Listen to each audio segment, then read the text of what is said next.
Hello, I'm Deborah Hammer. I work in Arlington Public Schools as an autism and low incidence specialist, and I'm also club advisor to a club called the Order of Self-Determination. And that's what I'd like to talk to you about today. The purpose of our project is to help students learn about self-determination. And the club is for students ages 18 through 22 who have IEPs and want to learn more about self-determination and also want to teach about self-determination. Most of the students in the club belong to the Program for Employment Preparedness, and members teach younger students how to lead their IEPs, how to understand different domains of self-determination, such as self-awareness, problem solving, goal setting. And they also do trainings for parents, staff, and the community. They've done a number of webinars, they lead classes, they've organized conferences with over 100 students attending, done everything themselves. They have given a number of in-services, and they also mentor other students with disabilities one-to-one. So they have a variety of projects that they have been working on over the past few years. The impact on our community and our school division is that we have more students than ever leading and participating in their own IEPs, and that includes elementary all the way up through our PEP program students. I also know that the members of the Order of Self-Determination can identify the different domains and explain them to you. So they really understand and internalize self-determination, particularly self-awareness and self-advocacy. The club members have also gained a lot of experience with learning how to present, teach, and even event planning. They have a lot more poise and confidence when they are doing their webinars or other presentations. And finally, educators in our school system are writing self-determination goals more frequently. We're seeing that on IEPs much more than we were in the past. For sustainability, we will continue to meet as a club at least once a week. We meet regularly with all club members once a week, and if there are certain projects they're working on, we may meet more frequently. We have the capacity to meet virtually if we need to, such as this year we met virtually and it worked out really well. Our older members mentor the newer members, and so that helps build leadership skills. We've had a few graduates come back as volunteers, so that also helps with sustainability because we have continued mentorship and generalization after the students leave the program. And finally, additional staff do work with me as facilitators so that if I can't attend a meeting or if at some point I move on in the world, then the club will continue to exist because there are a number of staff who are being trained in how to teach self-determination. And if you want more information, please email me. You can either email me at my email address, at the Order of Self-Determination email address. You can also like us on Instagram or Facebook, so you can follow us on social media. Thank you.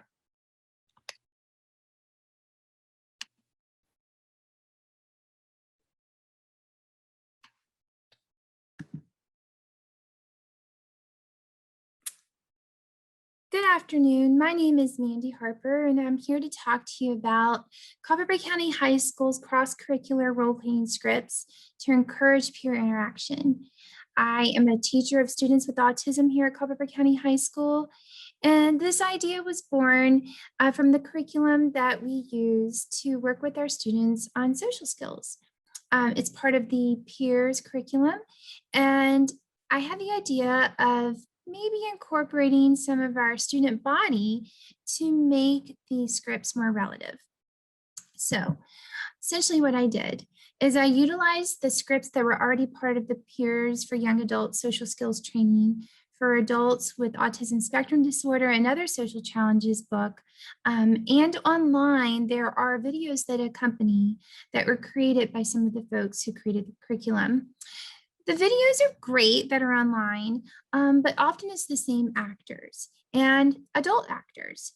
So I thought, wouldn't it be great if we had the opportunity to incorporate some peers similar in age to my students?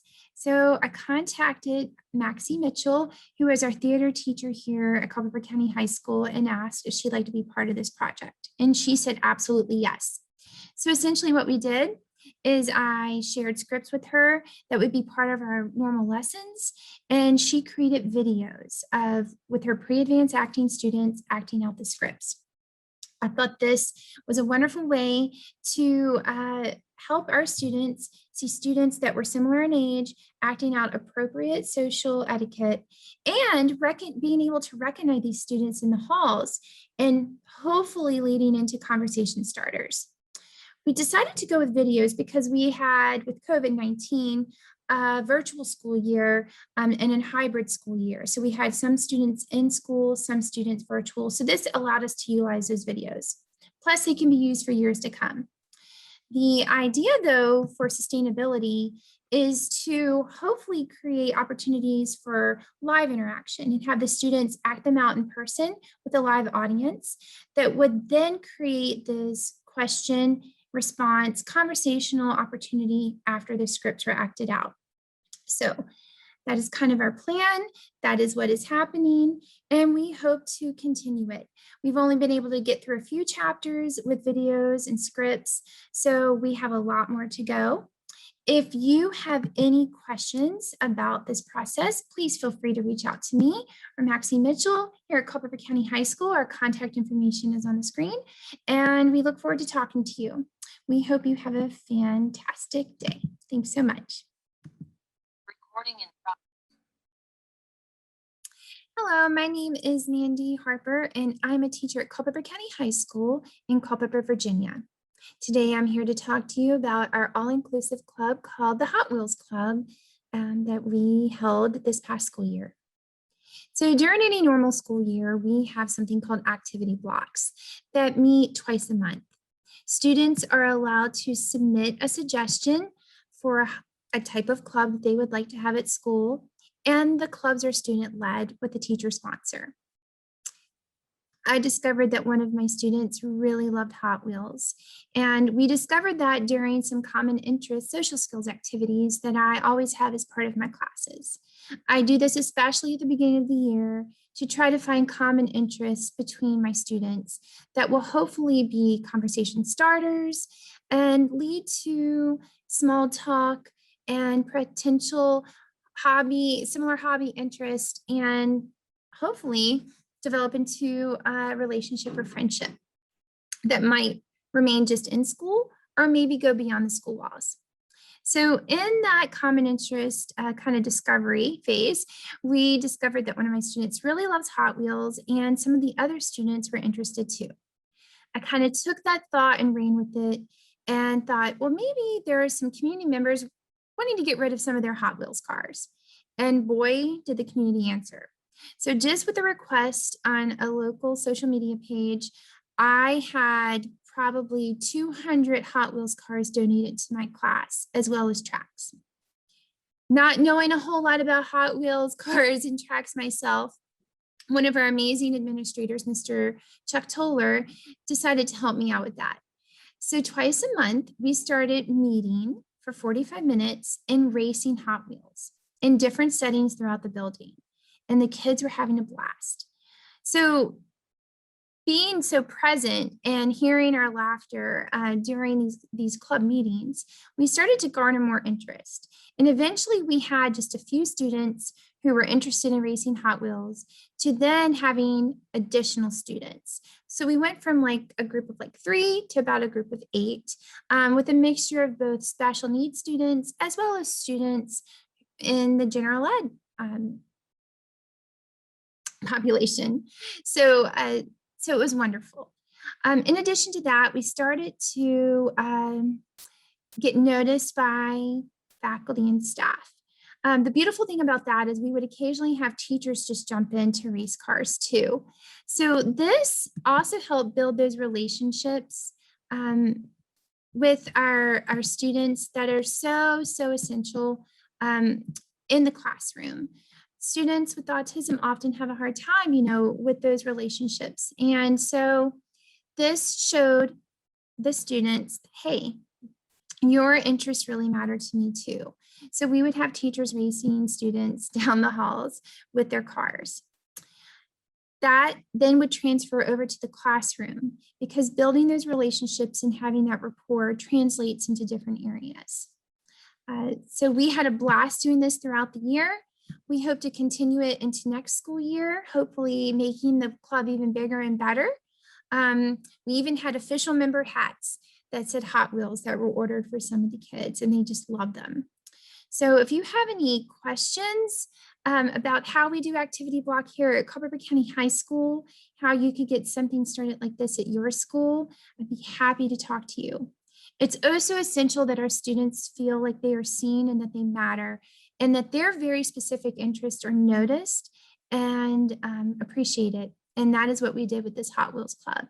And hopefully you can do it too. Thank you so much. And here's my contact information. And have a fantastic rest of your day. Thanks. Bye-bye.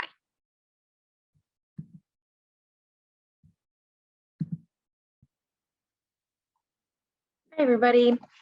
I am Hannah Riddle, Campbell County's Autism and Behavior Specialist, and today I want to talk with you guys a little bit about the Registered Behavior Technician in Campbell County Public Schools and how we use that credentialing.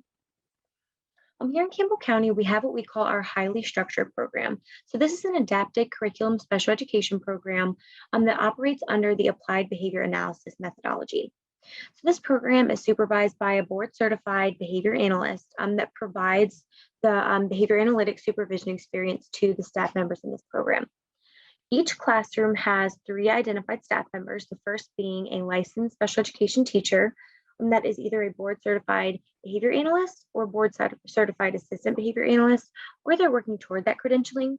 The other 2 staff members in the classroom are registered behavior technicians or working toward that credentialing. So those are our paraprofessionals in the classroom.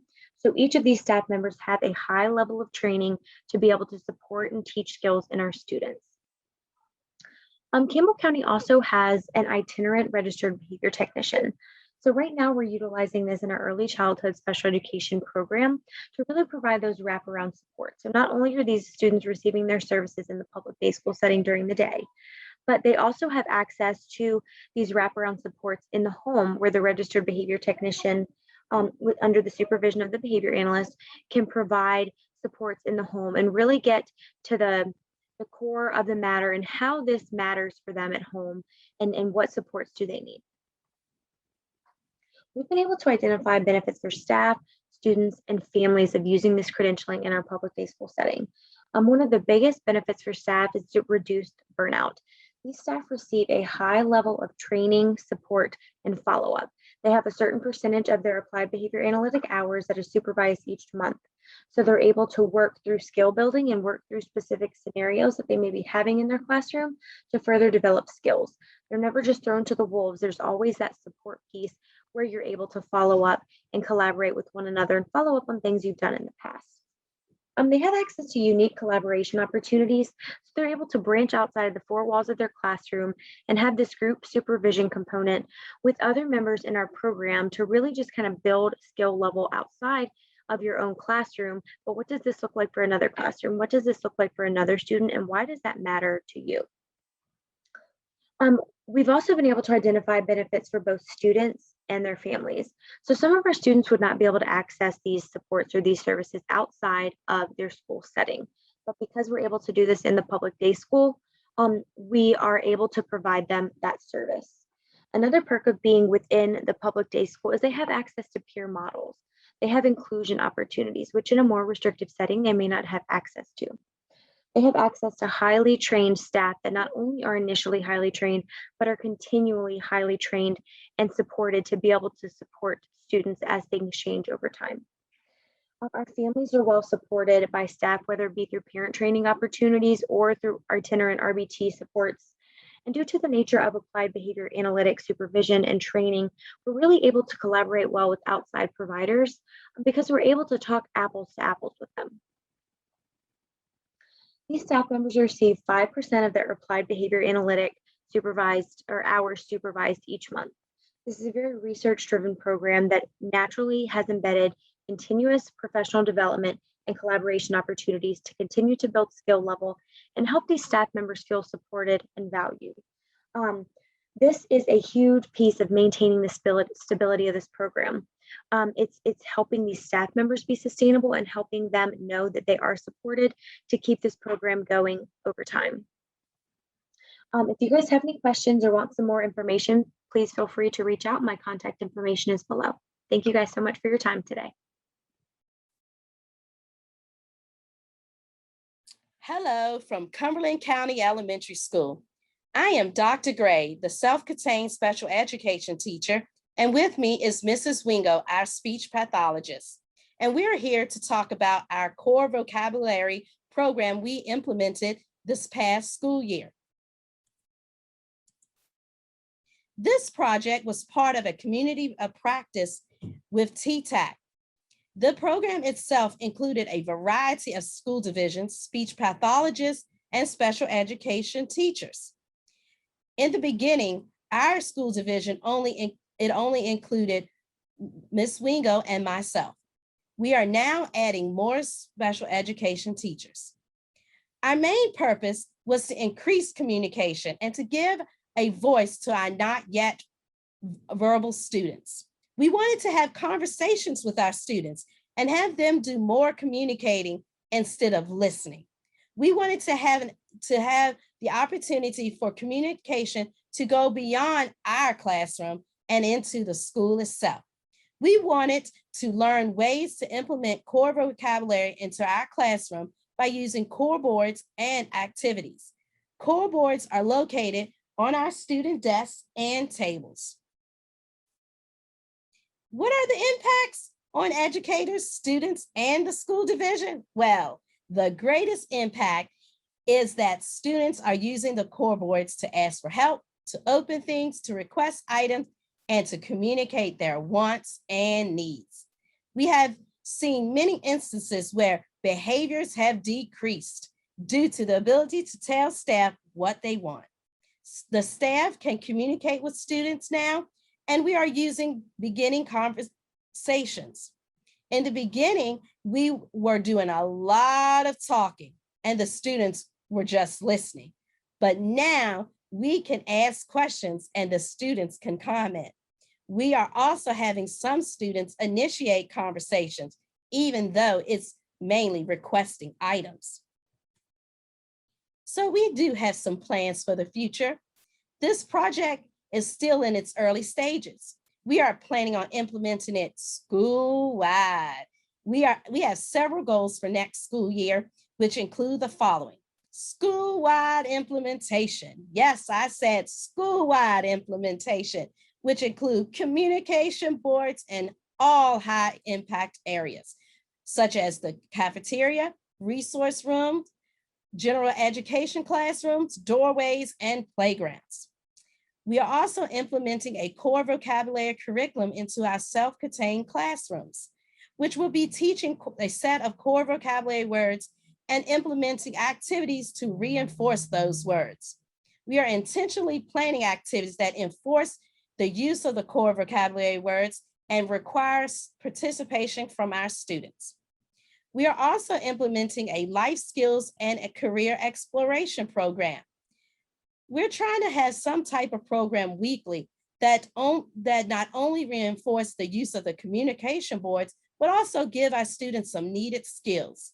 Some activities include planning a snack cart and having a life skills and career exploration day once a week.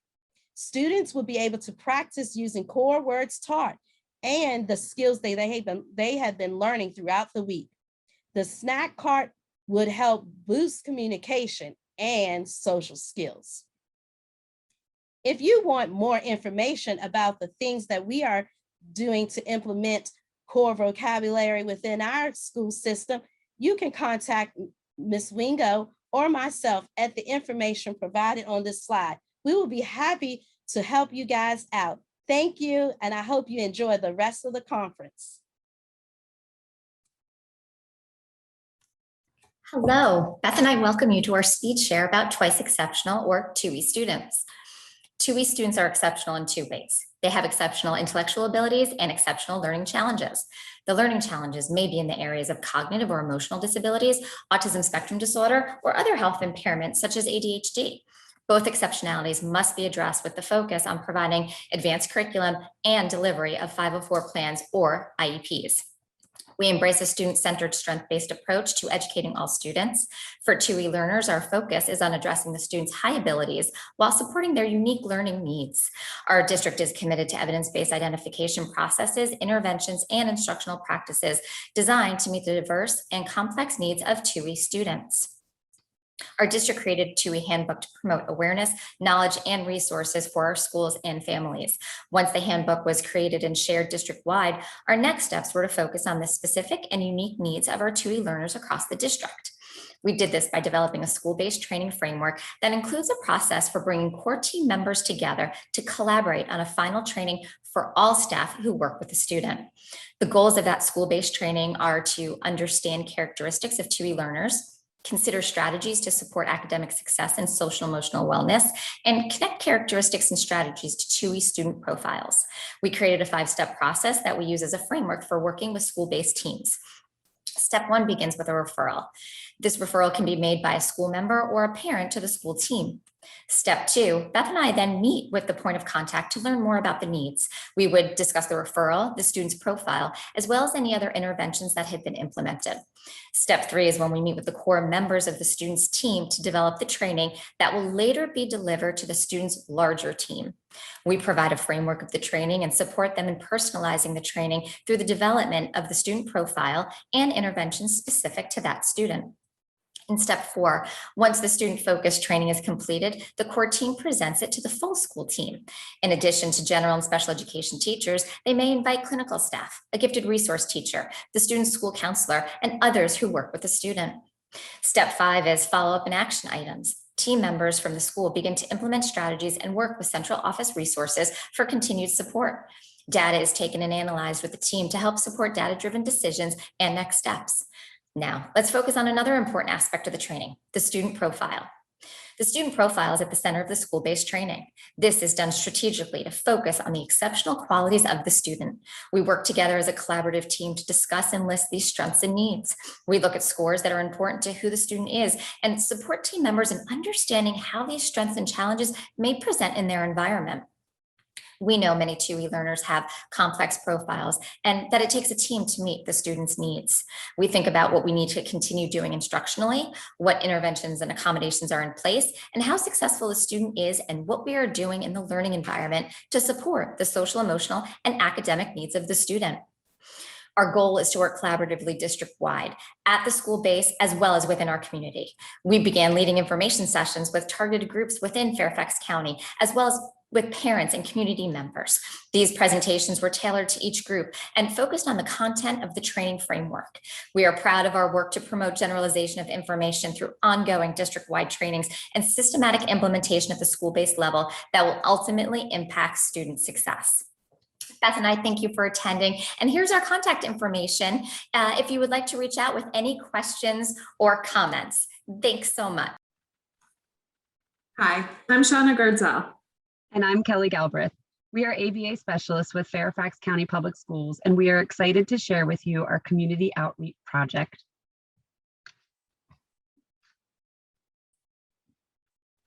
When we as a county shut down last March due to the national pandemic, our parents of students with special needs were thrust into providing their child's sole in-person supports. Our goal was to empower them with the strategies and skills to be successful. And thus was born the Parent Training Video Project. We have since generated 14 training videos on a variety of topics, translated into 7 languages. Some of the topics we have training videos for include Intro to ABA, developing schedules, establishing routines, teaching safe walking, a reinforcement series, addressing problem behavior series, and teaching leisure skills. We have also translated each of these videos into Spanish, Urdu, Chinese, Korean, Vietnamese, Farsi, and Arabic. These videos have assisted in bridging the gap between home and school with staff, parents, and the broader community accessing the videos. The feedback from the families and staff indicate that these videos are extremely helpful and well received. These videos are currently available through our public-facing website, which is listed below, and YouTube channel to view and reference at any time. As new topic areas are brought to our attention, we will continue to add to our library.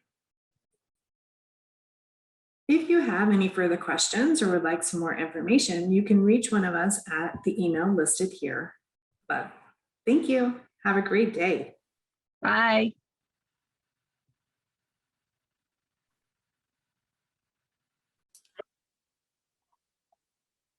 Hello, my name is Sherry Caston, and I am the Autism Specialist and BCBA for Franklin County Public Schools. Today, I want to talk with you a little bit about Positively Autism. In 2021, during the school year, I created and sent to teachers a Google survey that asked how I could be of better help to them. One idea that stood out, and there were several, was to provide more specific information on how to support our students with autism that is easily accessible to teachers. So specific how to support our students with autism that was easily accessible to teachers. We already have our autism support toolbox in place, and that's being used. However, in-person training was somewhat limited due to COVID restrictions and contact tracing. So that's how Positively Autism came about.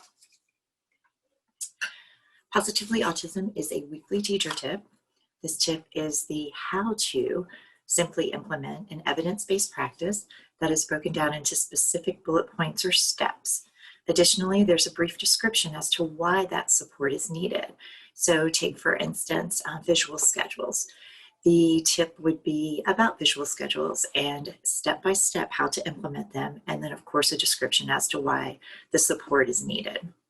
This is a one-page document that is shared with all special education teachers, and teachers are able to decide if this is a topic of need or interest to their students in their classrooms.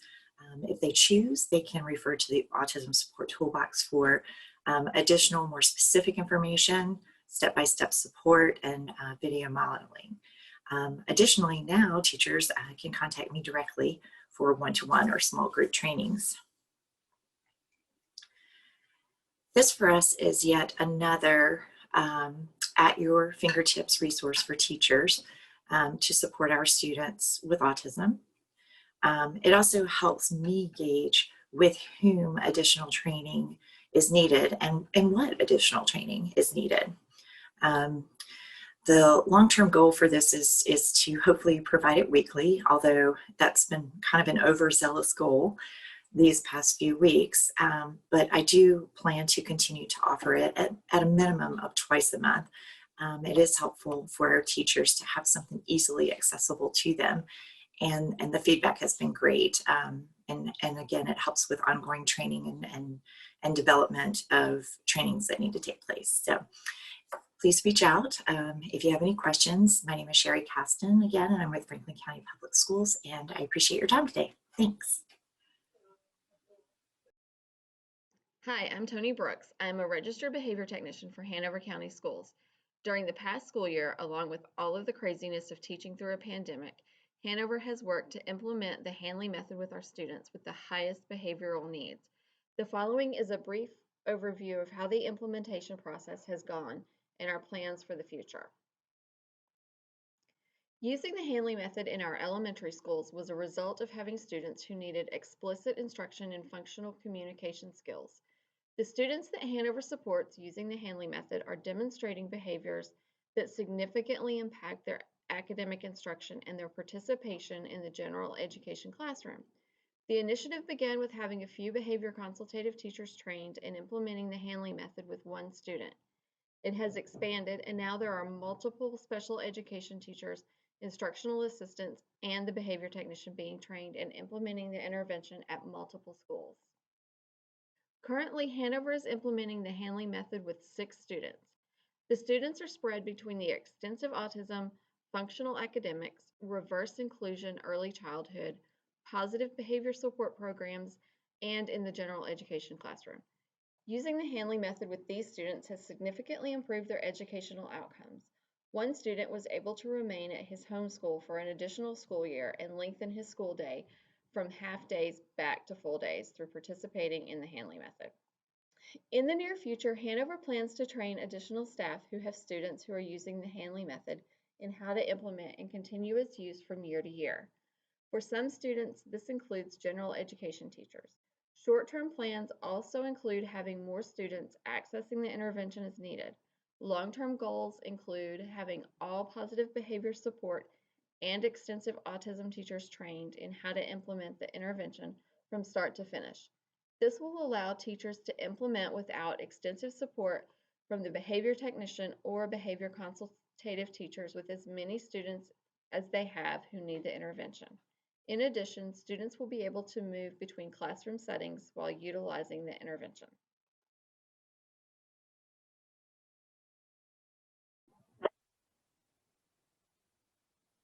Hi, my name is Erin Holt, and I'm here presenting with my colleague Bryce Good. We're with Harrisonburg City Schools, and our project for professional development for our instructional assistants was done in partnership with our lovely ladies at VCU ACE, Lauren and Teresa. So I really want to give them a shout out for all of their positive support and really giving us direction and helping us stay the course with our goals. So the goal of this project was to really provide our instructional assistants with a robust base of knowledge around the use of evidence-based practices, and create a cohort of professionals who really work with our students with more significant support needs, so they could feel like they were a part of something and have a group of people to bounce ideas off of. Sometimes working in special ed can be pretty isolating, so we wanted to make sure they felt like they were part of a team and really supported. We did these we identified some training modules that were provided by VCU ACE. We wanted to give the staff members a good foundation and also some skills that they could implement right away. Some that we targeted, we did the introduction to autism. We also did reinforcement, prompting, environmental structure, and we had them do environmental supports was another one of them. The modules we had them do it was about 5 hours of training per week that they could do on their own.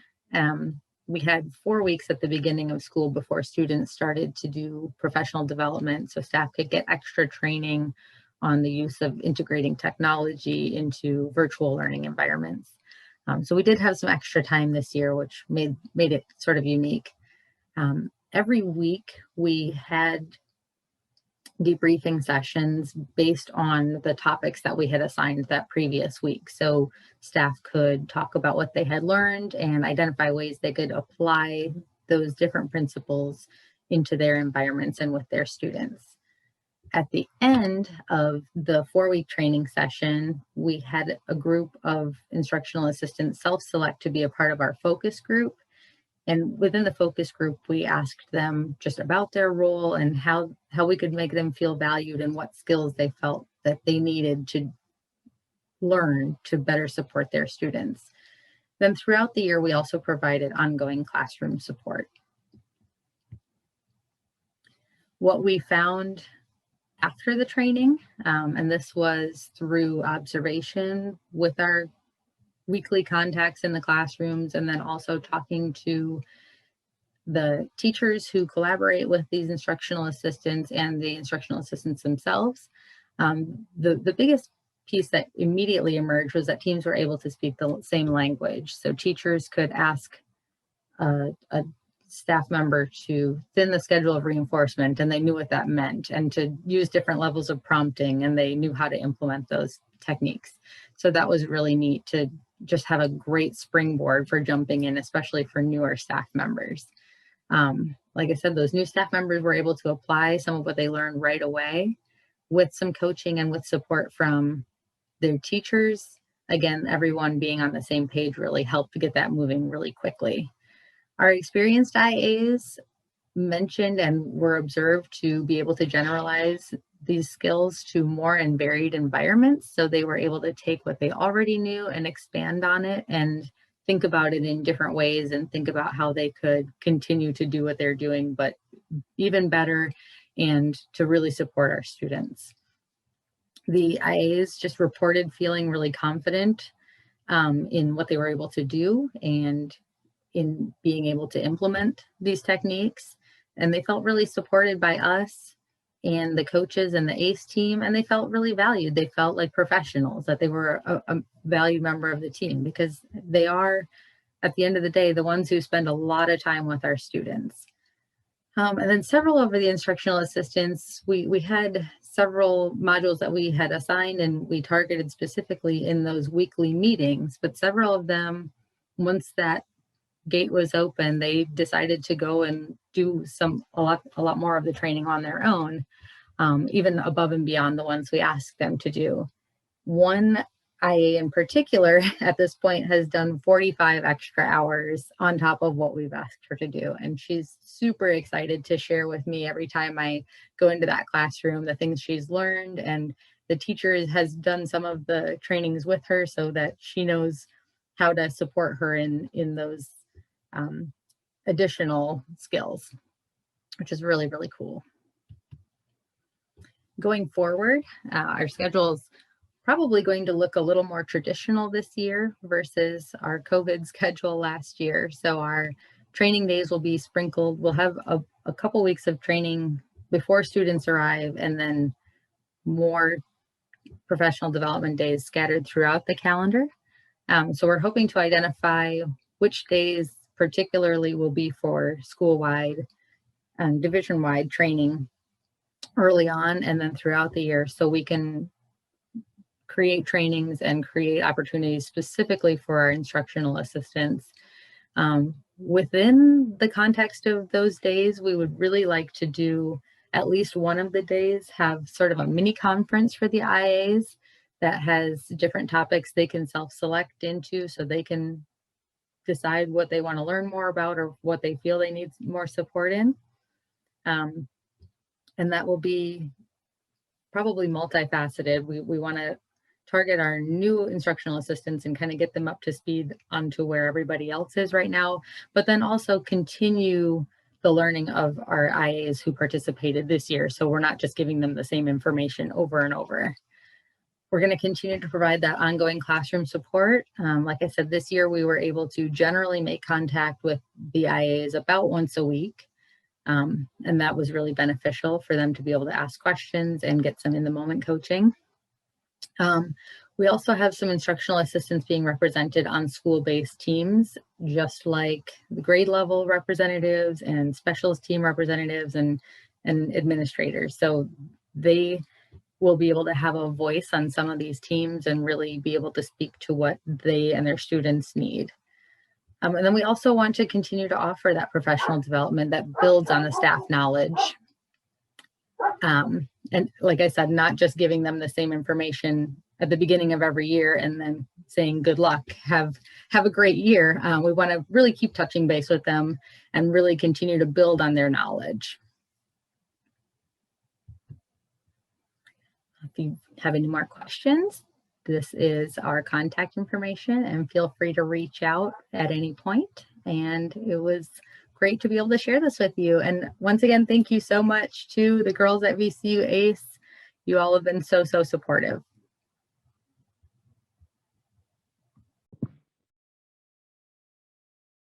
Hi everyone, my name is Lauren Lindstrom Rudolph, and I'm here to talk today about traveling to the trail for unique learners.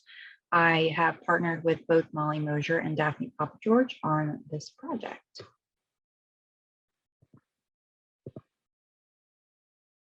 So the purpose of Traveling to the Trail for Unique Learners is a program for both rising 6th and new 7th graders at Trailside. And its purpose is to acclimate them to the school and middle school in general after transitioning from elementary before they actually enter in the fall. So we've done that for the past few years at Trailside Middle School. And this year we would like to introduce a similar program for our students that are in our self-contained ID and autism programs. And we've titled that Traveling to the Trail for Unique Learners. So we're piloting this and just focusing on their transition to middle school, as it does not always look exactly the same as some of their general education peers, as well as other students that may have IEP. So our hope is that it will help them adjust to their new environment and also allow them to participate in some really fun activities. So different things that we're doing for our self-contained students in traveling to the trail include navigating the new school. That will be done through a scavenger hunt, hopefully with their general education peers, attend an APE class or adapted PE class in the designated location that they'll be attending it in the fall when they come. They will again navigate the school to find their lockers and practice opening their lockers. They'll also participate in social skills activities, mostly a focus on some social thinking, expected and unexpected behaviors, introducing things such as the first then board and getting them accustomed to what the token system is in their classroom. Then they'll also do some fun hands-on learning activities, such as a science activity that they will be practicing, as well as some opportunities for activism in regard to community independence instruction. So stocking the school store and being able to get that ready and up and running for the fall. So the behavior concerns will be reduced because, or we hope that the behavior concerns will be reduced because students will come in and they'll become a little bit more familiar with their school environment. For teachers, this will be a great opportunity to learn about their new students and their needs before they actually get into the building and better plan for instruction in the fall. And then our goal is that once this pilot is established, we can introduce it to other middle schools in our division so that they can do something similar. There are similar programs at middle schools right now for general education students or students with IEPs, but not necessarily for students that are in self-contained ID and autism programs. So in order to sustain our program that we are piloting this year, we're going to plan for it based on the unique needs of all of our students. And then once we have the opportunity to run this pilot program, we'll have a really good idea of how we might need to run it at other middle schools and plan a presentation to share with other middle schools and help assist them along the way in regards to planning, giving them a guideline and overall advice on how to make this work really well for our unique learners.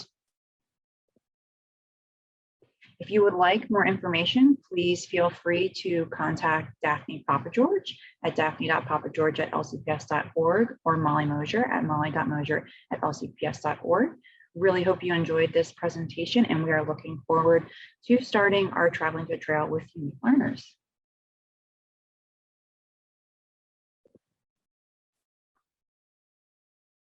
Hi, I'm Rebecca Sija, Intensive Support Coordinator with Richmond Public Schools, and I'm so excited to have just a few minutes with you today to talk about the Applied Studies Framework project happening within our district. Over the course of this last year, we've had an incredible opportunity to partner with Gail Keith and her team at VDOE to expand upon the already strong foundation of the Applied Studies curriculum map by developing resources to help educators equip students with the necessary life skills reflected in the English and mathematics competencies. As we went through this project, we made sure that we were looking through the lens of our educators. We were looking to see what do we need to provide our educators for them to feel more confident, for them to have a greater understanding of the competencies and how to bring those to life for their students. And then through the lens of our students, and how do we build not only their capacity as independent individuals as they leave school, but how do we help them find their voice and their sense of purpose? Well, we kept all of that in mind while we worked to build out instructional materials, develop exemplary lesson plans as a roadmap for our teachers on how do they do this, provide them with assessments that are going to give authentic data to help make the next educational decision. We put in a transportation unit just so our students can begin to feel confident traveling within their own city independently. And all of this brought together in a community-based instruction event that makes everything come together and is tangible for those post-secondary goals that the students have said they would like to reach. All of this is wrapped in evidence-based practices and well-grounded in the standards. So then what is the impact that we anticipate to see with our educators and our students and a ripple effect across the district?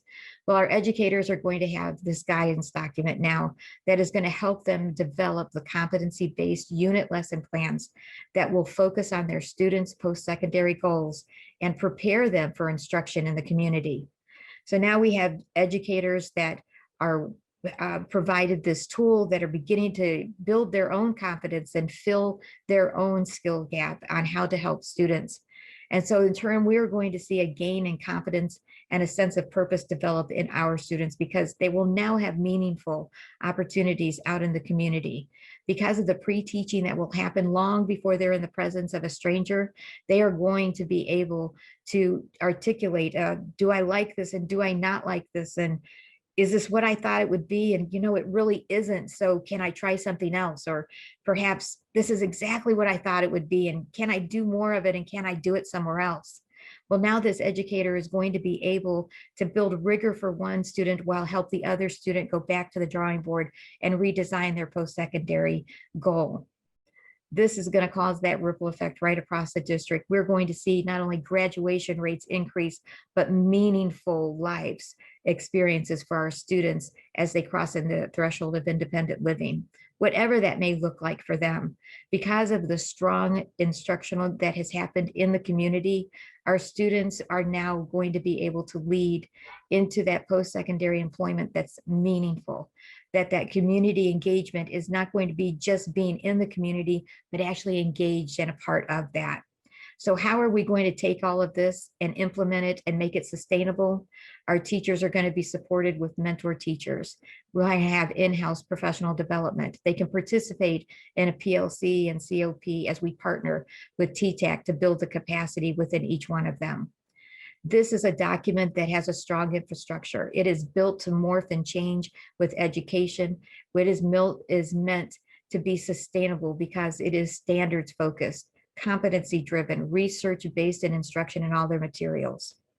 It was great to speak with you for a few minutes today. If you want any more information, you can definitely reach out to me, but I would also encourage you to reach out to Gail Keith and her team at VDOE.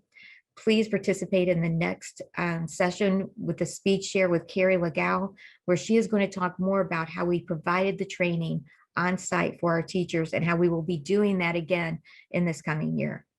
Thank you so much. Hi, I'm Carrie Legao, and I am the lead intensive support mentor teacher with Richmond Public Schools. This school year, we did something called the Applied Studies Curriculum Initiative, and we did this with our intensive support classroom teachers and some of their IAs at the secondary level.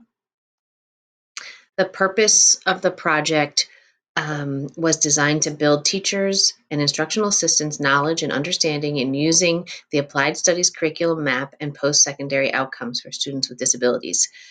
There was creation of lesson plans utilizing a framework to embed teaching practices, community-based instructions, and the unique curriculum, which is the curriculum that we use in our intensive support classrooms. We partnered with Jackie Neidel and Shelley Jewell from VDOE TTAC at VCU to provide community of practices that met 4 times with follow-up coaching on how to identify post-secondary goals and embed them into lesson plans using competencies from the Applied Studies Curriculum Map. This was not mandatory, and the teachers and their IAs were invited to join us. During the PLCs and community practices, the teachers developed an understanding of connecting post-secondary goals to the applied studies competencies. The paraprofessionals learned how to create and use task analysis to identify a baseline of student understanding related to the current instruction. Teachers learned the process of connecting daily instruction to community-based instruction events. Teachers developed and implemented lessons in the virtual setting because Richmond was virtual all year, focused on skills needed for the community-based instruction event. The teachers were asked to select competencies from the ELA section of the map, the curriculum map. They had to apply that competency to the students they were teaching. And for example, some of the teachers picked community literacy as a competency, and they had to have the students use literacy skills and understanding of various community texts to solve problems and meet needs of adult life. For example, one of our teachers had their CBI event at the end be going to Walmart and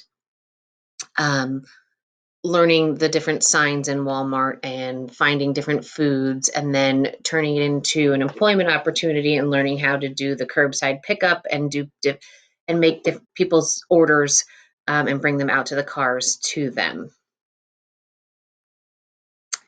Plan for sustainability. The teachers will have follow-up coaching in the new school year. All requests for CBI trips will be connected to applied studies curriculum map competencies. And this first cohort of teachers will be mentors to the other teachers in the districts, and a second cohort is planned for the 2021-2022 academic school year. If you need more information about this, my email is here, kaylagao@rvaschools.net. Thanks very much. The Prince William County Office of Special Education's initiatives taken throughout the 2020-2021 school year have been centered on inspiring connections with the families of students with disabilities and specifically autism. The concerted efforts of the team have been to provide students with a world-class education and guide students in reaching their full potential. One area of focus for Prince William County schools throughout the 2020-2021 school year has been parent collaboration. Prince William County Schools offers a virtual conference and several workshops for parents throughout the year. The conference and workshops provided participants with an understanding of the topic being addressed, as well as specific tools and resources they could use. The Office of Special Education has also made a concerted effort and engaged in collaboration with special education teachers to ensure more frequent and effective communication with parents and guardians. With instruction in Prince William County schools being virtual and hybrid throughout the year, parent involvement in virtual learning has been incredibly vital to student success. Ensuring student attendance and their active participation in instruction has made them an integral part in their child's education and in the provision of special education services. This has had a positive impact on the collaboration taking place between all members of the IEP team and has aided in the continued growth made by students despite challenges faced by virtual instruction. PWCS provides several support service options that were especially vital to student success and teacher support throughout the school year. PWCS has many different related service providers available, including a team of autism specialists who provide direct services to students and to support teachers. They work hard to collaborate with IEP team members in order to ensure students are provided with special education services they need and to positively impact student success. PWCS also offered many professional development opportunities for special education teachers throughout the year, with particular attention to autism ID teachers. Another area of focus for PWCS throughout the 2020-2021 school year has been its earnest focus on community, not only the community teachers and staff working in PWCS, but also the community within each school and the community outside of the building with which each school services.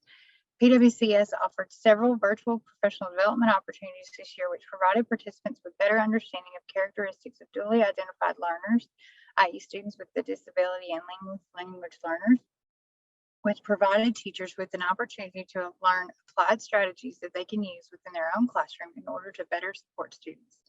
In order to maintain health and safety guidelines while still providing the resources students needed to be successful this year, PWCS offered numerous resource tent days to teachers, parents, and guardians at various times throughout the year to safely provide resource distribution.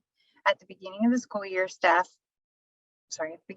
PWCS required staff to attend virtual accessibility training due to its dedication to ensuring that all electronic content is accessible to everyone, including those with disabilities or those that use assistive technology devices. PWCS also required staff to participate in social, emotional wellness and mental health training this year in order to ensure that teachers had the tools and strategies needed to support and protect the social and emotional well-being of our students.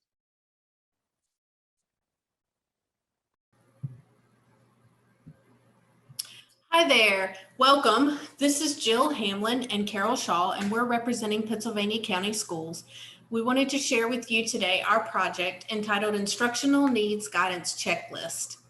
The purpose of this particular checklist was, as a team of kind of the autism support staff, we recognized that when we were trying to get information from our teachers within the division, that we were really struggling to have language from which we could get information that would best determine what their particular student needs were within their classrooms. It was very difficult for us to get feedback in a timely manner. It was difficult for them to understand information from different specific autism assessments, such as the VB map and things of that sort. And so the more that we were sitting around the table and discussing this, the more this need for this particular project and the purpose of this particular project became so vivid for us. Also, we needed something that would help us with IP development in the future. So the description of this particular project, what actually developed from that particular purpose and need, was our instructional checklist, which is an 18-question checklist, again, written in much more user-friendly vernacular. And it has ranges of scores that really help us identify, number one, the type of supports that are needed, and then number two, the amount and or intensity of these supports. So this is the first slide that I'm going to show you that is actually from the tool itself. The indicators on the left-hand side of the screen are the areas that this tool measures. And it looks at both how well does a student perform a particular indicator, and then what type of support do they need in order to perform at that level. We then identified that those scores, broken out as they are in the chart below, we could identify that this is a student where classroom supports, tier 1 supports, if you will, are adequate to meet the child's needs, versus all the way up to highly intensive supports. The lower the score, the more the support the child needs. Let me show you an example of the types of questions. So the first indicator that we're going to look at is works independently. And with this indicator, you can see that what we're looking at is how many minutes does the student in a neutral activity, not a highly preferred activity, not a really, really difficult activity, but a neutral activity. How long can a student work independently? A teacher reads through this and scores it. And then as a second way of scoring, they then identify what level of support is needed, from extensive one-to-one supervision all the way up to no exceptional support whatsoever. And so the higher the score, the more independent and the less support the student needs. As a result of developing this, we piloted it among general and special education teachers and found that it was really easy for them to use, and it led to a lot richer discussion about what a student's real needs were in the classroom, in everyday classroom activities. So it didn't require teachers to have a lot of extra knowledge regarding autism. For sustainability, we're really looking forward to fully implementing this past just the pilot examples that we used this year, and being able to help with both identifying within the classroom needs, as well as progress and things of that sort. So we're really looking forward to using it as a coaching model as well. So, and we're also grateful to be able to share this with you for attending us today. Here's our contact information. If you need a copy of the tool or would like to see it, feel free to email me. My name is first on the list. Have a great CoLA. How bad was that? Oh, stop share, but no, stop recording. Okay, so. Hi, everyone. I'm Lisa Falke from Waynesboro Public Schools, and I'm happy to share with you our IEP and transition planning document. This document was created by the school psychologist in conjunction with the behavior analyst at Waynesboro Public Schools to help target a need that we saw, particularly at the preschool to kindergarten transition. So the purpose of the document is to provide guidance and structure for determining the student's goals and needs during annual IEP meetings as well as transition meetings. In particular, we saw a need for this document when we noticed that a lot of our students transitioning from preschool to kindergarten would really struggle at the kindergarten level and often weren't being provided with the supports that they needed to make progress in the classroom. In particular, for our more impacted learners, we noticed that a lot of them were having to change placements to more restrictive settings or sometimes being placed out of the district. So we wanted to create some guidance for the teachers so that we had a better understanding of the students that were arriving at kindergarten and the supports that they would need to be successful. What we created was a chart that indicates the student's current needed level of support at the preschool level, as well as their current performance on learn-to-learn skills and some base functional skills that help them to be successful in the classroom. This allowed the staff to get together and talk about some of the supports that were going to be needed when they arrived in kindergarten, as well as help to determine goals together as an IEP team based on those missing learn-to-learn skills. So the impact on educators, students, and the school division. We saw more accurate IEPs with regard to the support being provided. So that support that they were receiving at the preschool level, which then could be translated into the IEPs that were being written for kindergarten so that they immediately had the support that they needed to be successful when they arrived in kindergarten. We also saw more informed discussion about the student's skill level, as well as the support that they needed to be successful. We saw the staff talk about what they were currently doing at the preschool level and then have discussions about how that could be structured for that to continue in kindergarten. We saw incorporation of learn-to-learn skills and functional skills into IEPs, both for kindergarten students as well as a trickle-down effect into IEPs that were being written for 3- and 4-year-olds based on those discussions about that transition to kindergarten. We saw less placement shifting mid-year, meaning we saw less students moving to more restrictive environments or out of district. We also saw that it provided a framework for thinking about IEP development in the division as a whole. The special education director really loved the framework for this and felt like it could be something that would be effective to work with new special education teachers on using to design their IEPs as they go through the process.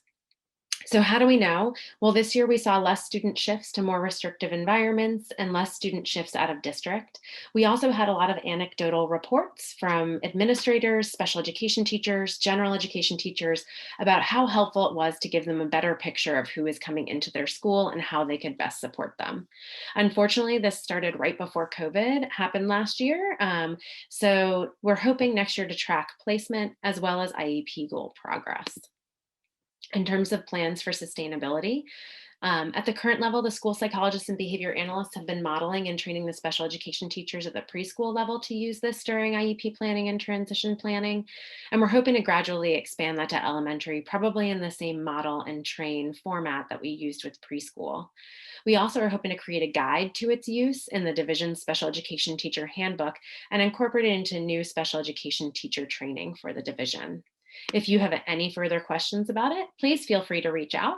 My email address is right below my name, or you may reach out to my colleague and her email address is right below her name. Have a great day.